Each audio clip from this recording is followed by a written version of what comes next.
I'm just happy we finally saw Katakuri in the Germa cover story. It has been far too long. The last time we saw Katakuri was chapter 902, which came out in April 2018. So I'm thrilled to see him here, and I'm even more thriller-rid that he's using one of my favorite attacks, which is the whole awkward donut arms punchy thing. With all of that said, I'm having a hard time seeing how the Germa get out of this situation. Despite his hilarious affection towards donuts, Katakuri is no joke. Prior to Luffy vs. Kaido, he held the title of longest fight in the series via sheer amount of chapters alone. So it feels a bit unlikely that a bungle nut like Yonji is going to be able to winch anything out of his butt to salvage this situation. Being realistic though, Katakuri also might be appearing right here, right now in this moment, as a bit of a film Red tie-in, because he does have a fairly prominent role in that film. Plus, it has since been confirmed that Oda did, quote, make it fit when it came to tying the end of Wano into the release of film Red, so it wouldn't surprise me. Who is the person with the burn scar? Law seemed to know who it was too, I think. Yeah, that Law thing is interesting, and we'll get to that, but firstly, it's not gonna be the obvious. There are so many characters in One Piece with burn scars, so I'm seeing a lot of suggestions of Sabo and Kuzan pop up furiously like a pack of dogs whenever someone mentions the word walk. But this is pretty far off the mark in my opinion. The thing is, it's just such an odd way of referring to someone. So for example, Karibo, he does a similar thing in this chapter. He also has a mystery person who he refers to as a certain someone. But the way that Kid and Killer refer to this person is as if they don't actually know their name, just a vague description. And apparently they have no clues on how to find this person, which if it was Sabo or Kuzan, they absolutely would. Sabo would be accessible via tracking down the Revolutionary Army, and you could find plenty of icy clues on Kuzan by approaching the Blackbeard pirates. But we also need to think, what good are either of them when it comes to the ultimate goal of getting to Laugh Tale? And with Sabo in particular, I would say next to none. And if he was, he certainly wouldn't be helping Kid. Probably the best idea I've seen suggested so far is that this marked individual is another survivor of the Ohara incident. Perhaps another scholar who can actually read the ancient language, and who was of course severely burned when the island was buster called. Because really, Kid and Law now need to find their own ways of reading the poneglyphs, because Robin is well and truly taken. In regards to Law, his panel in this chapter is very suspicious. When Kid mentions the burn-marked dude guy, Law is given this super serious shading, as if he not only knows who this person is, but Law, much like an isolated livestock farmer, has some personal beef. I don't think it's someone we've met, at least not in the current timeline. And that's exciting because after all of this stuff Oda has been saying about wrapping up all of the mysteries in the series, it's kind of nice and comforting to have a new mystery pop up. Did reach Lodestar Island. How does he know about Lode Poneglyph? Alright, so I'm assuming that you meant to write Kid in there and just sort of forgot, which is okay. Look, sometimes my hands get a bit ahead of my brain as well. It is a good question though, assuming that's what you asked, because poneglyphs on their own are not necessarily common knowledge, let alone road poneglyphs. I mean, Robin practically grew up in Poneglyph Mecca, and even she'd never heard of them until feasting her history-fixed eyes on one such red cube. The only way you would theoretically know about them is if you had a source close to one of the emperors, which is possible. Kid did mention a sweet commander, so perhaps that's how he learned of the road poneglyphs. Whatever the case, things are not the same today as they were for Roger. He spent decades adventuring and discovering these secrets, but once it's out, it's pretty difficult to put the poneglyph toothpaste back in that indestructible tube. So basically, Roger walked so that the worst generation could run. Really glad to see Crocodile in the Cross Guild. The combo of Mihawk's power, Croc's brains, and Buggy's influence actually seems really hard to compete with. It is actually quite brilliant. The three of them do seem like a bit of a gaggle when you see them slapped on a page, but they are all perfectly complementary to one another. Mihawk has the power, Buggy has the following, and Crocodile has the skill to use both of those things. If it was just Buggy and Crocodile, then any vaguely powerful figure would steamroll them. If it was just Buggy and Mihawk, then neither of them are competent enough to manage a scale of operations that is an Emperor of the Sea. And if it was just Mihawk and Crocodile, then no one would follow them, because they're scary loners who don't inspire so much as a shred of loyalty or hope. But Buggy has that almost Luffy-like quality to collect allies and make people believe in him. But in essence, Cross Guild could not be more perfect. It is a legitimately terrifying combination of skills being put to use here. I find it really cool that the Cross Guild is kind of a new way to reintroduce bounty hunters. Yeah, that could be true. I don't know though. After 25 years,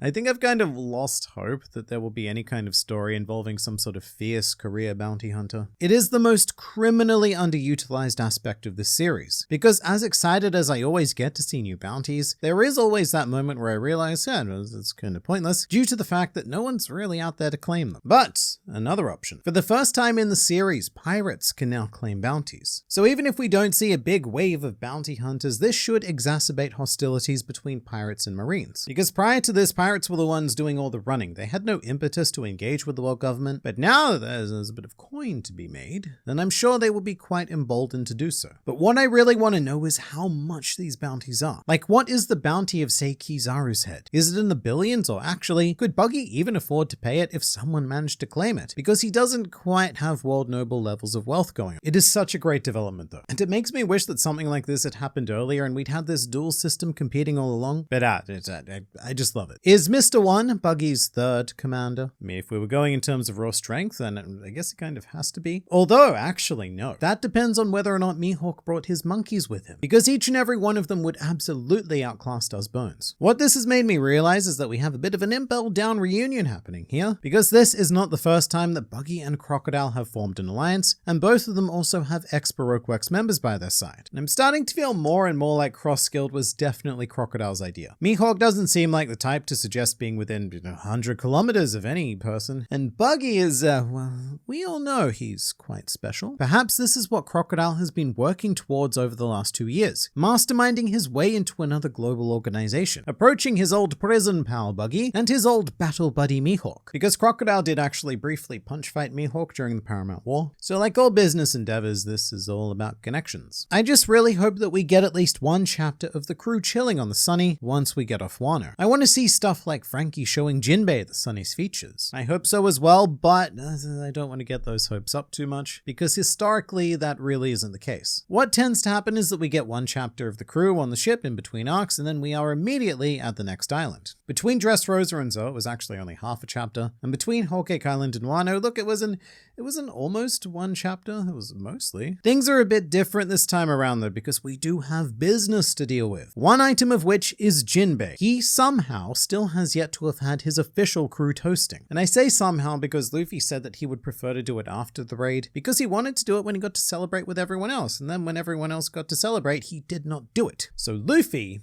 is a liar. And then there's also the business of Yamato. If we gain a new crew member, then we absolutely have to spend at least some time seeing Yamato interact with everyone else aboard the Sunny. Because as much as we as readers have known Yamato for a good 2 years now, the Straw Hats don't know Yamato at all. It's almost impressive just how much Yamato did during the raid without running into any major characters. I mean, aside from Luffy, Momo, and Kaido. But apart from that, Yamato was like this ghost fighter. Even with that, I still wouldn't get my hopes up on having too much downtime though, because Oda is moving the story at the pace of a Thunder Bagua. It's getting to the point where every panel feels like it's trying to compress so much information that it becomes the equivalent of a story diamond, which are really pretty and everything, but they don't allow us the luxury to slow down too much. Where will Yamato sleep? He can't sleep with the girls because he identifies as a male, but he can't sleep with the guys because Sanji. Well, easy answer. Yamato definitely sleeps in the guys' room. And I do think we got this answer already with the Wano bath scene. Whether it's good for Sanji's health or not, Yamato is going in the direction to become one of the boys. Although since Yamato is a dog, there's every chance that Frankie could just build a kennel and Yamato could sleep outside, which I'm only half joking about. I mean, POV, you're Yamato, yeah? You've been locked in this one country your whole life, desperate to see the outside world. So as soon as you get the thing it is that you wanted, you probably then don't want to go and spend a lot of time cooped up in another closed off room. So in terms of a crew role, Yamato could potentially act as a lookout. Just spend all day and night in the crow's nest, taking in every inch of the planet. Which is a very sad idea for Carrot fans, because Lookout was a pretty perfect role for her as well. What makes Cat Viper and Dogstorm think that Carrot is a suitable leader? I'd prefer to choose Pacoms. He has much more experience for it. So I agree with the first part, and I actually kind of agree with the second part as well. However, there are two problems with Pacoms becoming the next Mink leader. One is that he's not on Wano or Zo, and the second is that the reason why he's not there is because he's very potentially just a little bit dead, which is something you may not know if you're a manga-only reader. His time on Whole Cake Island ended very vaguely by initiating a Sulong transformation and then leaping straight into some fight battling. But in the anime, we actually saw the fight battling and